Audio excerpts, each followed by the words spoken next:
कौन था सुल्ताना डाकू?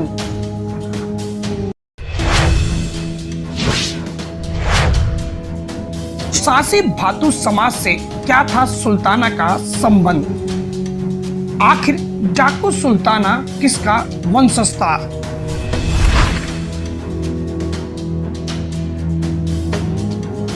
अगर डाकू सुल्ताना एक डाकू था तो आज भी उसके लिए इतना सम्मान और आदर क्यों?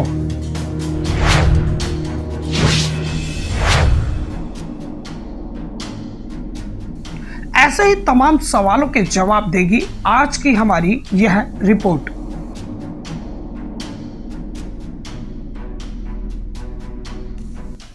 हिंदुस्तान के इतिहास में डाकू सुल्ताना के हजारों किस्से और कहानियां मौजूद हैं। अगर हम यूं कहें कि डाकू सुल्ताना भारत के रॉबिन हुड थे तो कहना गलत नहीं होगा। सुल्ताना डाकू के नाम से मशहूर सुल्तान सिंह का ताल्लुक उत्तर प्रदेश के बिजनौर मुरादाबाद जिले के हरथला गांव से है।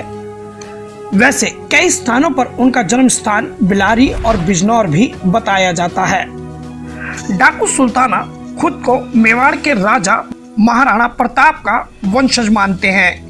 एक मत के अनुसार अकबर के हाथों महाराणा प्रताप की हार होने के बाद सासी भातु समाज के लोग देश के अलग अलग हिस्सों में चले गए थे और इस धारणा को ऐतिहासिक रूप से प्रमाणित करने के लिए सासी भातुओं के अति प्रसिद्ध पुरखे गुल्फी का नाम लिया जाता है और खुद सुल्ताना का दादा गुल्फी का अवतार माना जाता है।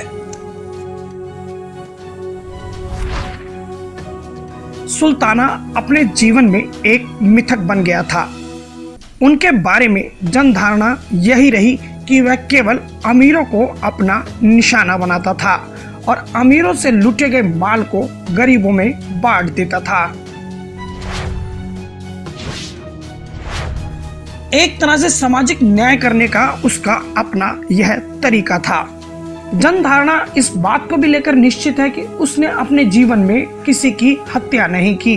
हालांकि उसे गांव के एक प्रधान की हत्या करने के आरोप में फांसी दी गई थी। सुल्ताना बेहद साहसी और दबंग था और इसी दबंगई के चलते उत्तर प्रदेश से लेकर पंजाब, मध्य प्रदेश तक उसने अपना जाल फैलाया। सुल्ताना का मुख्य कार्य क्षेत्र उत्तर प्रदेश के पूर्व में गौड़ा से लेकर पश्चिम में सहारनपुर तक पसरा हुआ था। पुलिस ने डाकू सुल्ताना को अनेक बार खोजा, लेकिन चालाक सुल्ताना पुलिस के हाथ नहीं आता था और खास बात यह थी कि वह जहां भी डकैती करने जाते वहां जाने से पहले चिट्ठी लिखकर अपने आने की सूचना देते थे।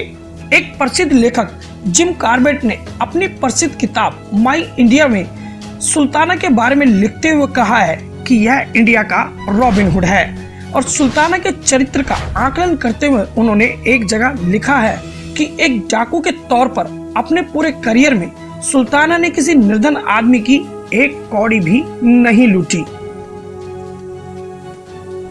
सभी गरीबों के लिए उसके दिल में खास जगह थी। जब भी उससे चंदा मांगा गया तो उसने मुंह मांगा चंदा दिया और किसी गरीब की दुकान से सामान खरीदा तो हमेशा दुगने पैसे दिए।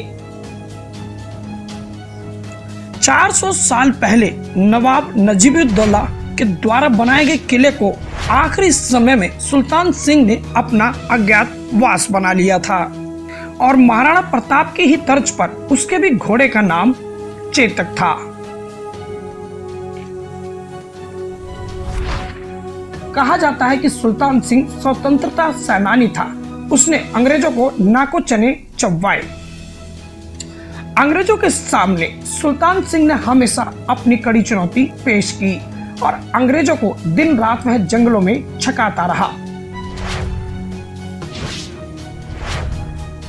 हारकर ब्रिटिश सरकार ने सुल्तान सिंह को पकड़ने के लिए अपने दुस्साहसी अफसर फ्रेंडी यंग को बुलाया और इसी के साथ फ्रेंडी यंग और डाकू सुल्ताना का नाम इतिहास में अमिट रूप में दर्ज हो गया। कई साल के संघर्ष के बाद अफसर फ्रेंडी यंग ने सुल्तान को धर दबोचा, लेकिन असूलों के पक्के फ्रेंडी यंग ने भी सुल्तान की मौत के बाद उसकी पत्नी और उसके बेटे की जी भरकर सहायता की। डाकू सुल्ताना पे 1956 में मोहन शर्मा ने जयराज और शीला रम्मानी को लेकर आरडी फिल्म्स के बैनर तले सुल्ताना डाकू फिल्म का निर्माण किया।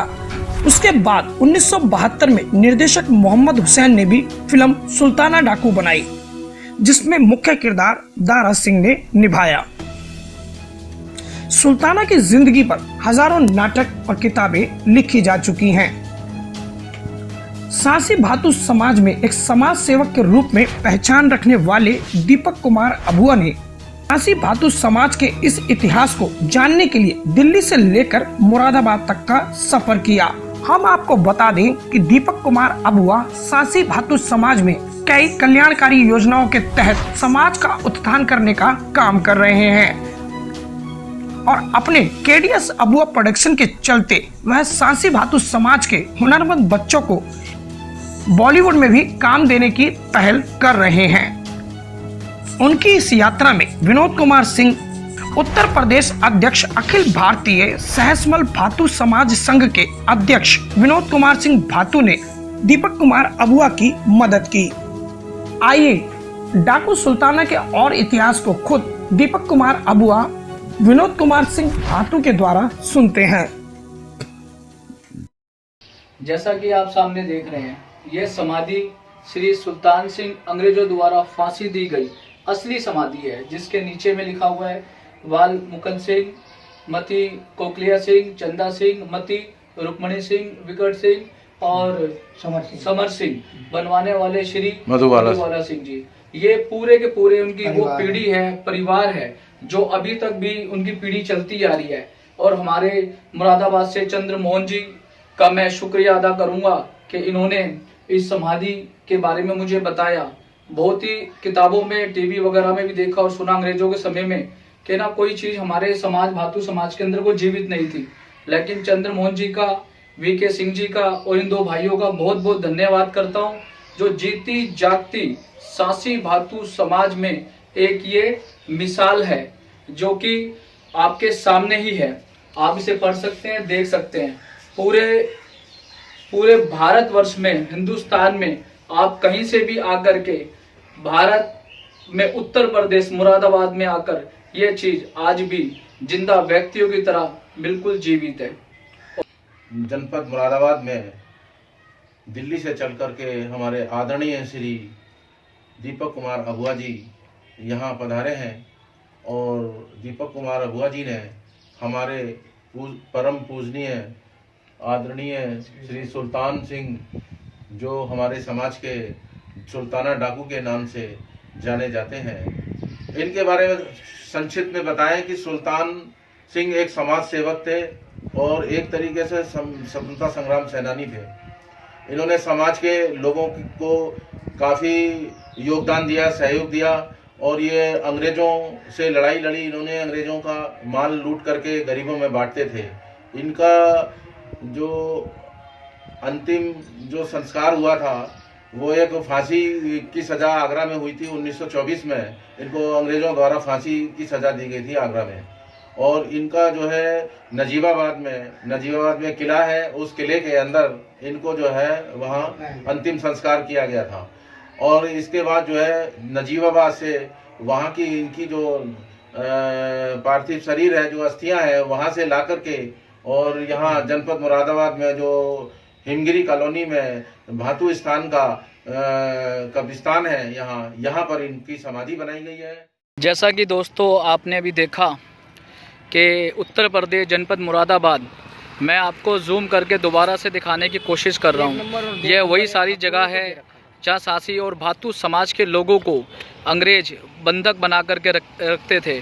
वो जगह कुछ थोड़ी सी है पुराने ज़माने की, लेकिन समय बदल चुका है। और ये सामने आप बिल्डिंग देखेंगे, यहाँ से लेके बहुत आगे तक, जहाँ तक भी आपकी या उस समय हमारे बुज़ुर्गों की नज़रें जाती थी, तो इतनी बड़ी जगह थी ये, जो कि आज भी ये जगह जीवित है। समय बदल चुका है। तो दोस्तों, बड़ी ही मुश्किलें, बड़ी ही कठिनाइयाँ हमारे भातु समाज के लोगों ने काटी हैं। और आज भी वो चीज़ें, आज हमारे पूर्वज नहीं है दुनिया में, तो क्या हुआ, लेकिन आज भी वो इतिहास के पन्नों में ये चीज़ें दर्ज हैं। जो कि लोग कहते हैं कि सांसी क्या और भातू क्या है।